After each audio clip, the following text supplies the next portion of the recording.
මේ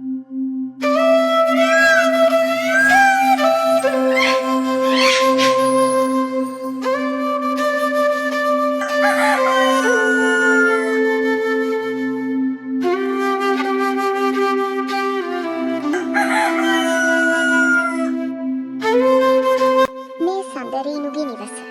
සාමාන්‍ය පෙළ දක්ෂ ලෙස සමත් වූ සඳරේනු දැන් උසස් පෙළට සූදානම් වන දිරිය දියණියක්. පියාගේ හදිසි වියෝව ඇගේත් මව වන කුසුම්ගේත් ලෝකයම අඳුරු කළා. මුළු පවුලම රකිමින් සඳරේනුව උපාධිධාරිණියක කරනට සිහින මැවූ පියා හෘදයාබාධයකින් සමුගත්තේ ඔවුන්ව තනි කරමින්. සඳරේනු අදත් අතරමං වෙලා.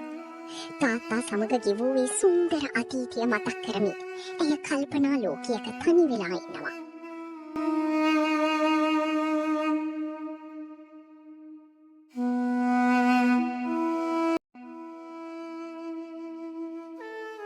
දුවේ තාත්තා නැති වුණා කියලා උඹේ ඉගෙනීම නතර කරන්න මට බෑ. හෙට ඉනම් මම ටවුන් එකේ වැඩකට යනවා. අම්මේ ඔයාට පුරුදු නෑනේ ටවුන් එකේ රස්සා කරලා අපි ගමේ කුලී වැඩක් කරමුද? නෑ දුවේ. ගමේ කුලී වැඩ අද තියෙනවා හෙට නෑ. ඔබ ඉගෙනගෙන ලොකු නෝනා කෙනෙක් වෙන්න ඕනි. ඒක තාත්තගේ හීනේ.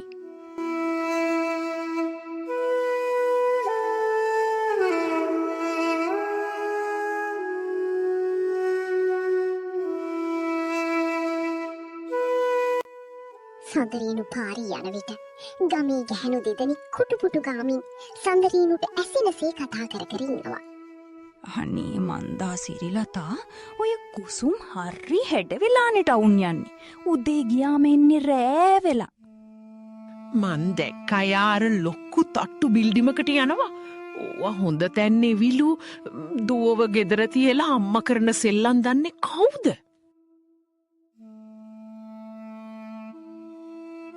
ඇයි නැන්දේ මගේ අම්මා ගැන ඔහොම කියන්නේ? අම්මා යන්නේ රස්සාවකට. රස්සාව තමයි ළමයෝ. හැබැයි මොන වගේ රස්සාවද කියලායි අපි මේ කිව්වේ. පරිස්සමින්. පාරීදී ඇසුණු ගමේ ගැහැණුන්ගේ විෂකුරු වචන සඳරේනුගේ හිත පාරන්න පටන් ගත්තා. මෙතෙක් කල් දේවතාවියක ලෙස ඇයිදුට අම්මා ගැන දැන් ඇගේ හිතේ සැකී බීජ වැපිරමින් පවතිනවා. අනේ මන්දා සිරිලතා ඔය කුසුම් හරි හැඩ වෙලානේ ටවුන් යන්නේ. උදේ ගියාම එන්නේ රෑ වෙලා. මන් දැක්කයි අර ලොක්කු තට්ටු බිල්ඩිමකට යනවා. ඕවා හොඳ තැන්නේ විලු දුවව ගෙදර තියලා අම්මා කරන සෙල්ලම් දන්නේ කවුද? රස්සාව තමයි ළමයෝ. හැබැයි මොන වගේ රස්සාවද කියලායි අපි මේ කිව්වේ. පරිස්සමින්. තවදුරටත් මේ සැකිය හිතේ හංගාගෙන ඉන්න බැරිම තැන සත්‍යයේ විමසන්න සඳරේනු තීරණය කළා. අම්මේ මට බොරු නොකියා ඇත්ත කියන්න. ඔයා ටවුන් එකේදී ඇත්තටම මොකක්ද කරන්නේ? ගමේ අය ඔයා ගැන එක එක නරක කතා කියනවා. මට මේ සකේ එක්ක තව දුරටත් ඉන්න බෑ අම්මේ. ඔව් දුවේ. මම රෙදි මහන තැනක වැඩ කරන්නේ.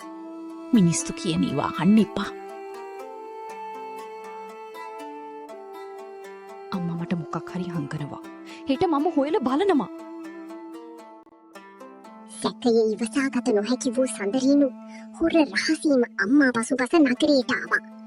අම්මා ඇතුළු වූ ඒ විශාල කාර්යාලීය ගොඩනැගිල්ල දෙස ඇය බලා සිටියේ කුතුහලයෙන්. නමුත් ඇතුළට ගොස් සැඟවී වැළූ සඳරේනු දුටු දර්ශනයෙන් ඇගේ පපුව නතර වුණා.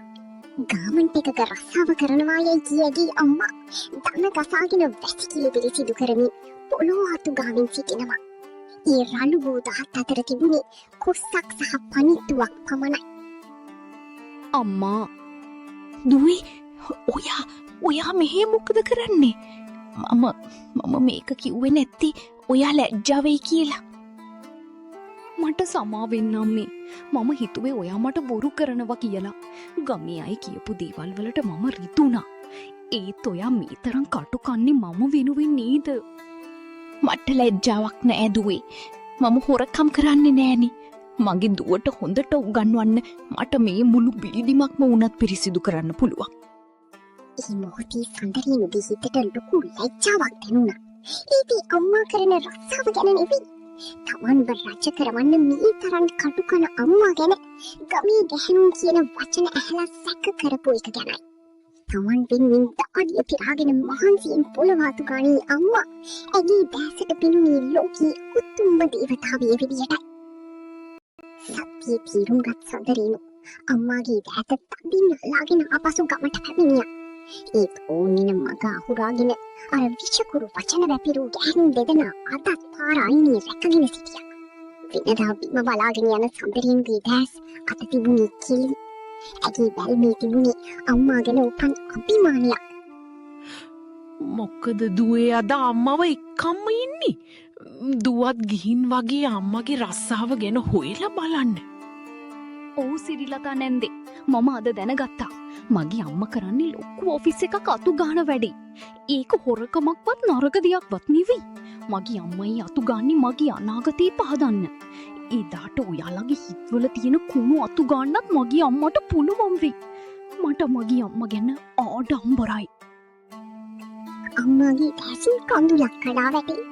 ඒ වේදනාවට නොව තම දියණිය තමන්ව තීරුම් ගැනීම ගැන ඇති වූ සතුටට. දහඩිය වගිරී අත්රලුවී මගේ පාර පෑදුවා අඳුර මැදින් ලැජ්ජා නැත මට දනක් නමා ඔබ කරන මෙහෙවර දකිනු රිසින් ලෝකෙම නපුරු රකුසු කතා මැද නොසැලී සිටි මහසෙනෙහෙගිරින් මගේ අම්මේ නුබයි මට ලොව වටිනම සම්පත දැසවන්